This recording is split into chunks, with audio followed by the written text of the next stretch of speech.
అందరికీ నమస్కారం. Harry welcome to మా సంక్రాంతి వేడుక.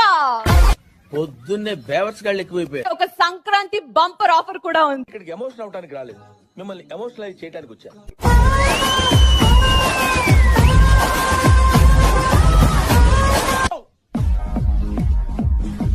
బాబాయ్ అంటే సిమ్ గారు బాగుందరా?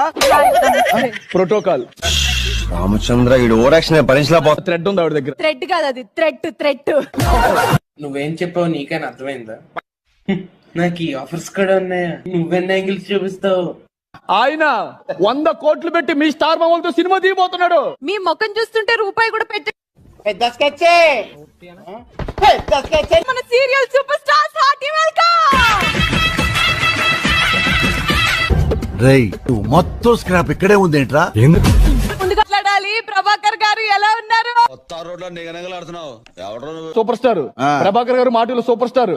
బొంగేం కాదు వీళ్ళిద్దరిని పెట్టి మీరు నెక్స్ట్ సంక్రాంతి సినిమా తీస్తే 100 కోట్లు 1000 కోట్లు వస్తాయి సార్. వీళ్ళిద్దరు నేను మరీ అంత ఎదవలా కనపడుతున్నారా? పెట్టి మీరు నెక్స్ట్ సంక్రాంతి సినిమా తీస్తే 100 కోట్లు 1000 కోట్లు వస్తాయి సార్. వీళ్ళిద్దరు హీరో ఫాదర్ క్యారెక్టర్ ఓకే, మరి హీరో ఎక్కడ?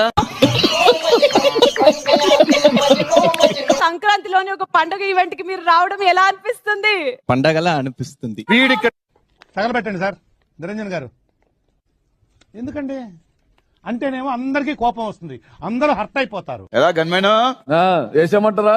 నన్నేరా ఏమిరా బాలరాజు, ఏమిరా ఉపయోగం దేశానికి? మా సంక్రాంతి వేడుకలో ఇప్పుడు రాబోతుంది ఎవరంటే బీవీ కంటెస్టెంట్స్ అందరూ రాబోతున్నారు.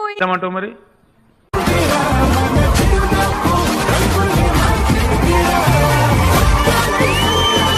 ఇవే తగ్గించుకుంటే మంచి. మీరు అప్పట్లో ఆర్తి అగర్వాల్ అని ఒక హీరోయిన్ ఉండేది తెలుసుగా, మరి ఇప్పట్లో ఆర్తి అగర్వాల్ ఇదిగో.